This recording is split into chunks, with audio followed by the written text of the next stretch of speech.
Doctor ಚನ್ಮನ್ ಮಹಾಸ್ವಾಮೀಜಿಯವರು Suvarnagiri ಸಂಸ್ಥಾನ ವಿರಕ್ತ ಮಠ ಕನಕಗಿರಿ ಪೂಜ್ಯರಿಗೆ ಅನಂತ ಅನಂತ ನಮಸ್ಕಾರ.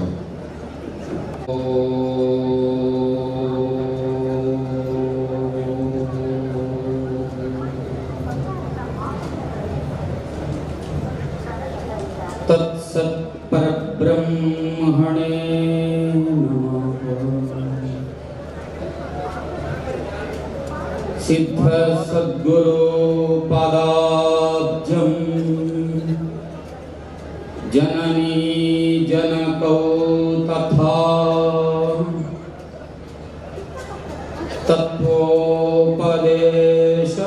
ತತ್ವೋಪದೇಶಕರ್ತಾರಂ ನತ್ವಾ ಭಕ್ತಿ ಪುರಸ್ಸರಂ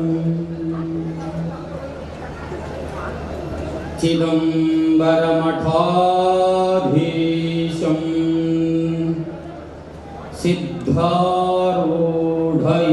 ಸಿದ್ಧಾರೂಢಯತೀಶ್ವರಂ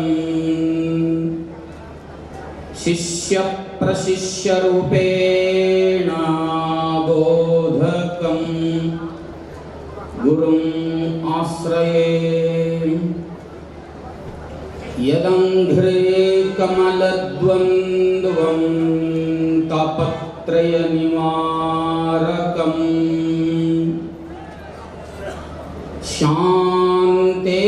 ಶಾಂತೇಕಪದಂ ದೇವಂ ಸಿದ್ಧಾರೂಢಮಹಂ ಭಜೆ. ಬಗಳಾಮುಖ್ಯೈ ಚ ವಿದ್ಮಹೇ ಸ್ತಂಭಿನ್ಯೈ ಚ ಧೀಮಹಿ ತನ್ನೋ ಬಗಳಾ ಪ್ರಚೋದಯಾತ್.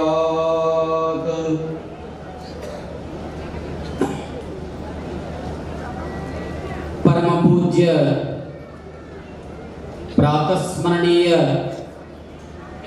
ಶಿವಾವತಾರಿ ಅದ್ವೈತ ಸಾರ್ವಭೌಮ ಚಕ್ರವರ್ತಿ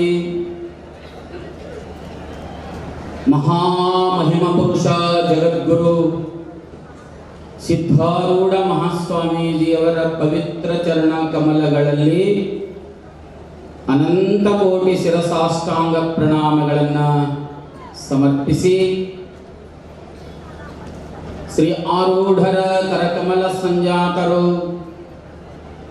ಮೌನಯೋಗಿ ಸ್ಥಿತಪ್ರಜ್ಞ ಬ್ರಹ್ಮನಿಷ್ಠ ಬ್ರಹ್ಮಲೀನ ಗುರುನಾಥಾರೂಢ ಮಹಾಸ್ವಾಮೀಜಿಯವರ ಪವಿತ್ರ ಚರಣ ಕಮಲಗಳಲ್ಲಿ ದಂಡವತ್ ಪ್ರಣಾಮಗಳನ್ನು ಸಮರ್ಪಣೆ ಮಾಡಿ ಪರಮಹಂಸ ಪರಿವ್ರಾಜಕಾಚಾರ್ಯ ಭೀಮಾವಧೂತರ ಪವಿತ್ರ ಚರಣ ಕಮಲಗಳಲ್ಲಿ ಕೂಡ ಶತಶಿರವಾಗಿ ಪರಮಹಂಸ ಸ್ವರೂಪಿಗಳಾದ ಶ್ರೀಗಳವರ ಶ್ರೀಚರಣಗಳನ್ನು ಹೃತ್ಪದ್ಮದಲ್ಲಿ ಸ್ಮರಿಸಿಕೊಂಡು ಪರಮ ಪೂಜ್ಯರು ಶ್ರೋತ್ರಿಯ ಬ್ರಹ್ಮನಿಷ್ಠರು ದೇಶಿಕೋತ್ತಮ ನಿರಾಭಾರಿ ವರಪುಣ್ಯಮಯ ಶರೀರದ ಸದ್ಗುರುದೇವ ದಿವ್ಯ ಸನ್ನಿಧಿ ಸ್ಥಾನದಲ್ಲಿ ವಿರಾಜಮಾನರಾಗಿರುವ ಇಂಚಲದ ಭಾರತೀಯ ಅಪ್ಪಾಜಿಯವರ ಶ್ರೀಚರಣಗಳಲ್ಲಿ ಕೂಡ ಅನಂತ ಕೋಟಿ ಶಿರಸಾಷ್ಟಾಂಗ ಪ್ರಣಾಮಗಳನ್ನು ಸಮರ್ಪಿಸಿ ಪರಮ ಪೂಜ್ಯರು ಶ್ರೋತ್ರಿಯ ಬ್ರಹ್ಮನಿಷ್ಠರು ಶ್ರೀ ಅಭಿನವ ಸಿದ್ಧಾರೂಢ ಮಹಾಸ್ವಾಮೀಜಿಯವರ ಪವಿತ್ರ ಚರಣ ಕಮಲಗಳಲ್ಲಿ ಕೂಡ ಅನಂತ ಪ್ರಣಾಮಗಳನ್ನು ಸಮರ್ಪಣೆ ಮಾಡಿ ಪರಮ ಪೂಜ್ಯರು ಶ್ರೋತ್ರಿಯ ಬ್ರಹ್ಮನಿಷ್ಠರು ನ್ಯಾಯ ವೇದಾಂತ ಆಚಾರ್ಯರಾದ ಶ್ರೀ ದಯಾನಂದ ಸರಸ್ವತಿ ಅಪ್ಪಾಜಿಯವರ ಶ್ರೀಚರಣಗಳಲ್ಲಿ ಕೂಡ ಅನಂತ ಕೋಟಿ ಶಿರಸಾಷ್ಟಾಂಗ ಪ್ರಣಾಮಗಳನ್ನು ಸಮರ್ಪಿಸಿ ಪರಮ ಪೂಜ್ಯರು ಶ್ರೋತ್ರಿಯ ಬ್ರಹ್ಮನಿಷ್ಠರು ಪರಮ ವೇದಾಂತ ಆಚಾರ್ಯರಾದ ಶ್ರೀ ವಿದ್ಯಾನಂದ ಭಾರತೀ ಮಹಾಸ್ವಾಮೀಜಿಯವರ ಶ್ರೀಚರಣಗಳಲ್ಲಿ ಕೂಡ ಅನಂತ ಕೋಟಿ ಪ್ರಣಾಮಗಳನ್ನು ಸಮರ್ಪಿಸಿ ಅವರಿವರೆನ್ನದೇ ನಿಜವರಿದ ಅವರಂಘ್ರಿಗೆ ಅವನತನಾಗಿ ಎಂದಂತೆ ಸರ್ವ ಪೂಜ್ಯರ ಸರ್ವ ಮಾತಾಜಿಯವರ ಶ್ರೀ ಚರಣಗಳಲ್ಲಿ ಕೂಡ ಅನಂತ ಪ್ರಣಾಮಗಳನ್ನು ಸಮರ್ಪಣೆ ಮಾಡ್ತಾ ಶಿವಸ್ವರೂಪಿಗಳೇ,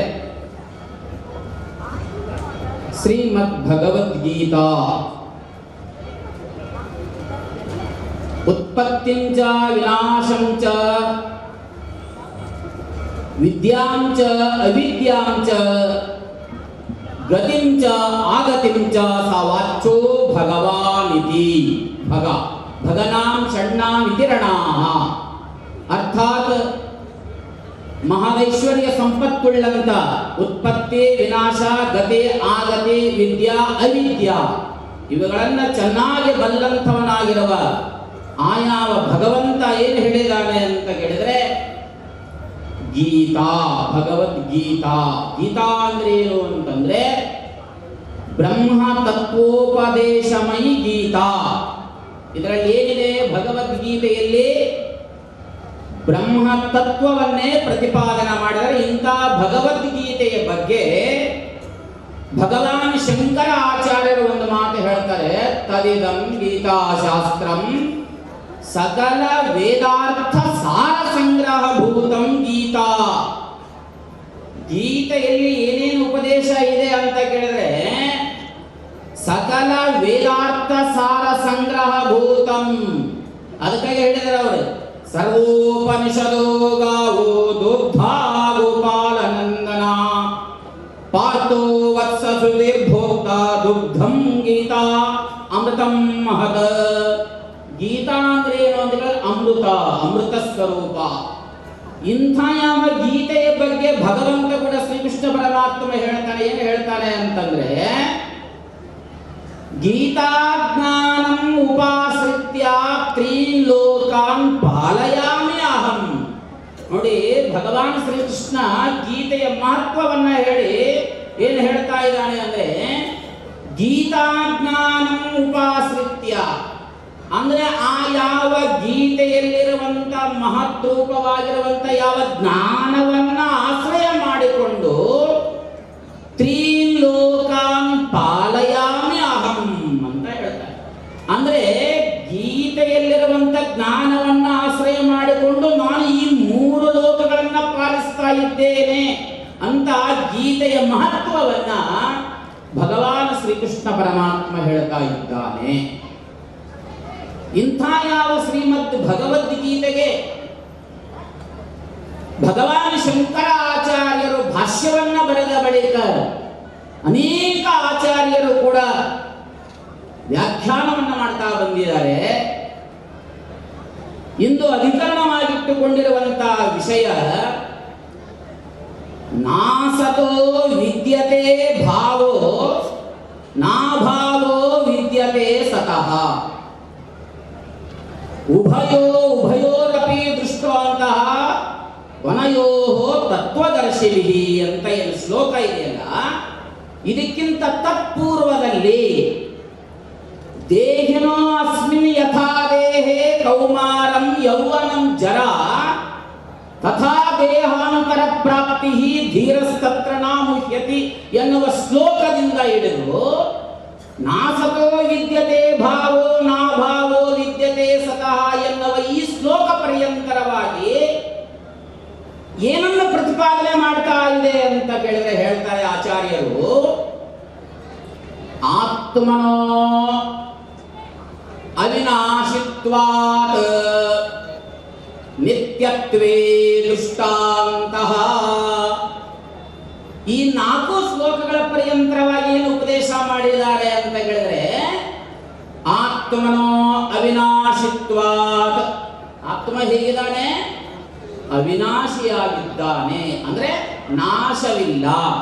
ಯಾಕೆ ನಾಶವಿಲ್ಲ ಅಂತಂದ್ರೆ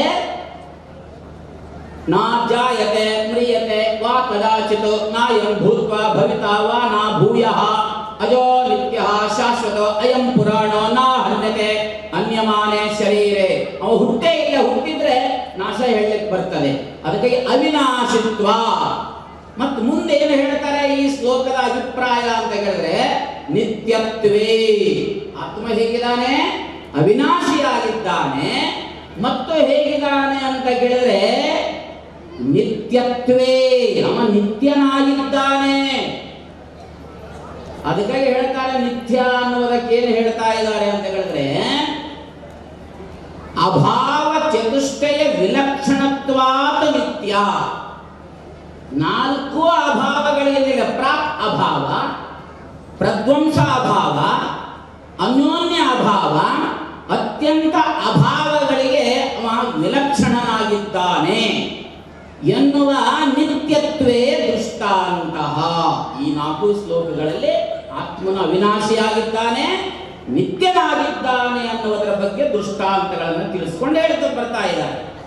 ಈ ಶ್ಲೋಕದಲ್ಲಿ ಏನು ವಿಷಯ ಮುಖ್ಯವಾಗಿ ಹೇಳ್ತಾ ಇದ್ದಾರೆ ಅಂತ ಹೇಳಿದ್ರೆ, ನಾಸತೋ ವಿದ್ಯತೆ ಭಾವ. ಅಸತಃ, ಈ ಅಸತ್ ಅನ್ನೋದೇನಿದೆಯಲ್ಲ, ಅಸತಃ ವಿದ್ಯತೆ ನಾಭಾವೋ. ಅಸತ್ತಿಗೆ ಇರುವಿಕೆ ಅನ್ನೋದಿಲ್ಲ, ಸತ್ತಿಗೆ ನಾಶ ಅನ್ನುವುದಿಲ್ಲ. ಸದ್ ಯಾವಾಗಲೂ ಇರುವಂತದ್ದಾಗಿದೆ, ಅಸತ್ ಅನ್ನೋದು ಇಲ್ಲ.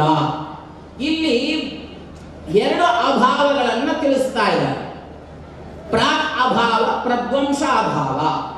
ಪ್ರಾಕ್ ಅಭಾವ ಅಂದ್ರೆ ಏನು ಅಂತ ಕೇಳಿದ್ರೆ, ಉತ್ಪತ್ತಿ ಪೂರ್ವ ಜೋ ಅಭಾವ ಪ್ರಾಕ್ ಅಭಾವ ಅಂದ್ರೆ ಹುಟ್ಟುವುದಕ್ಕಿಂತ ಪೂರ್ವದಲ್ಲಿ ಯಾವುದರ ಅಭಾವವನ್ನು ಹೇಳುತ್ತೇವೆಯೋ ಅದು ಪ್ರಾಕ್ ಅಭಾವ. ಈಗ ಘಟ ಇದೆ, ಘಟದ ಉತ್ಪತ್ತಿ ಪೂರ್ವದಲ್ಲಿ ಯಾವುದರ ಅಭಾವ ಅಂದ್ರೆ ಘಟದ ಅಭಾವ. ಅಂದ್ರೆ ಏನಾಯ್ತದು? ಪ್ರಾಕ್ ಅಭಾವಕ್ಕೆ ವಿಲಕ್ಷಣ. ಹಾಗೆ ಈ ದೇಹದ ಉತ್ಪತ್ತಿ ಪೂರ್ವದಲ್ಲಿ ಯಾವುದರ ಅಭಾವ ಅಂತ ಹೇಳಿದ್ರೆ ಈ ದೇಹದ ಅಭಾವ. ತಾನು ಹೇಗಿದ್ದಾನೆ? ಪ್ರಾಕ್ ಅಭಾವಕ್ಕೆ ವಿಲಕ್ಷಣನಾಗಿದ್ದಾನೆ. ಇನ್ನು ಪ್ರಧ್ವಂಸ ಅಭಾವ, ನಾಶಾನಂತರ ಜೋ ಅಭಾವ, ಪ್ರಧ್ವಂಸ ಅಭಾವ. ಈ ದೇಹ ನಾಶ ಆದ ಬಳಿಕ ತಾನು ಯಾವಾಗಲೂ ಕೂಡ ಇರುವಂತವನಾಗಿದ್ದಾನೆ. ಉತ್ಪತ್ತಿ ಪೂರ್ವದಲ್ಲಿ ಇದ್ದಾನೆ, ನಾಶಾನಂತರದಲ್ಲಿ ಕೂಡ ತಾನು ಇರುವಂತವನಾಗಿದ್ದಾನೆ. ಅಂದ್ರೆ ಈ ಸತ್ ಮತ್ತು ಅಸತ್ ಉಭಯೋ ಅನಯೋ ತತ್ವದರ್ಶಿನಿಯೇ ದೃಷ್ಟ. ಅಂದ್ರೆ ಏನು ಪ್ರಮಾಣ ಅಂತ ಕೇಳಿದ್ರೆ, ಅಸಂಗೋಯಂ ಹಿ ಪುರುಷಃ. ಅಸಂಗನಾಗಿದ್ದಾನೆ. ಯಾವುದರ ಅಸಂಗನಾಗಿದ್ದಾನೆ ಅಂತ ಕೇಳಿದ್ರೆ, ಸ್ಥೂಲ ಸೂಕ್ಷ್ಮ ದೇಹಯೋ ಶೀತ ಉಷ್ಣಯೋ ಅಸಂಗಃ. ಅಸಂಗೋಯಂ ಹಿ ಸಜ್ಜತೆ, ಅಸಂಗೋಯಂ ಹಿ ಪುರುಷಃ. ನೋಡಿ ಅಲ್ಲಿ ಹೇಗೆ ಪ್ರತಿಪಾದನೆ ಮಾಡ್ತಾ ಇದ್ದಾರೆ. ಅಸಂಗೋ ಅಯಂ ಹಿ ಪುರುಷಃ. ಹಿ ಅಂದ್ರೆ ನಿಶ್ಚಯವಾಗಿ, ಪುರುಷ ಅಂತಂದ್ರೆ ಪೂರ್ಣಂ ಅನೇನ ಇತಿ ಪುರುಷಃ, ಪುರೀತತೆ ಶೇತೆ ಇತಿ ಪುರುಷಃ. ಅಂದ್ರೆ ಅರ್ಥಾತ್ ಪರಿಪೂರ್ಣನಾಗಿರುವಂತ, ದೇಶದಿಂದಲೂ ಪೂರ್ಣ, ಕಾಲದಿಂದಲೂ ಪೂರ್ಣ, ವಸ್ತುವಿನಿಂದಲೂ ಪೂರ್ಣ ಸ್ವರೂಪನಾಗಿರುವಂಥ ಆತ್ಮನೂ ಇದ್ದಾನೆ. ಅವನನ್ನ ಉಭಯಯೋ ಶೀತೋಷ್ಣಯೋ ಅನಯೋ ತತ್ವದರ್ಶಿನಿ, ತತ್ವಜ್ಞಾನಿಗಳು ದೃಷ್ಟ. ಅಂದ್ರೆ ಇಲ್ಲಿ ಭಾವ ಮತ್ತು ಅಭಾವ ಎರಡರ ಬಗ್ಗೆಯನ್ನು ತಿಳಿಸಿ ಅವನು ಅಸಂಗ ಸ್ವರೂಪನಾಗಿದ್ದಾನೆ ಅಂತ ಹೇಳುವಂತವರಾಗಿದ್ದಾರೆ. ಇನ್ನು ಇದ್ರ ಬಗ್ಗೆ ಇಲ್ಲಿ ಸಮಾನಾಧಿಕರಣ ವಿಷಯನೂ ಕೂಡ ಪ್ರತಿಪಾದನೆ ಇದೆ. ಅಷ್ಟೇ ಅಲ್ಲದೆ ಇನ್ನು ಅನೇಕ ರೀತಿಯಾಗಿ ಶಂಕರಾಚಾರ್ಯರು ಭಾಷ್ಯವನ್ನು ಇದರ ಬಗ್ಗೆ ಸವಿಸ್ತಾರವಾಗಿ ವಿವರಣೆಯನ್ನು ಕೊಟ್ಟಿದ್ದಾರೆ. ಆ ವಿಷಯವನ್ನು ಪ್ರತಿಪಾದನೆ ಮಾಡಲಿಕ್ಕೆ ಸಮಯದ ಅಭಾವ ಇರುವ ಕಾರಣದಿಂದ ಅನೇಕ ಮಹಾತ್ಮರು ಕೂಡ ಅವರು ಇದರ ಬಗ್ಗೆ ಬಹಳ ಸ್ಪಷ್ಟತೆಯನ್ನು ಕೊಡುವಂತವರಾಗ್ತಾ ಇದ್ದಾರೆ ಅಂತ ಹೇಳ್ತಾ, ನನ್ನ ವಾಗ್ರೂಪ ಸೇವನ ಸದ್ಗುರುದೇವರ ಅಡಿದಾವರಗಳಿಗೆ, ಸದ್ಗುರು ಜಗದ್ಗುರು ಸಿದ್ಧಾರ್ಥ ಮಹಾಸ್ವಾಮೀಜಿಯವರ ಪವಿತ್ರ ಚರಣ ಕಮಲಗಳಿಗೆ ಪುಷ್ಪರೂಪವಾಗಿ ಸಮರ್ಪಣೆಯನ್ನು ಮಾಡಿ ವಿವರಾಂಸ್ಕರ ಅರಭೋ ತತ್ಸತ್.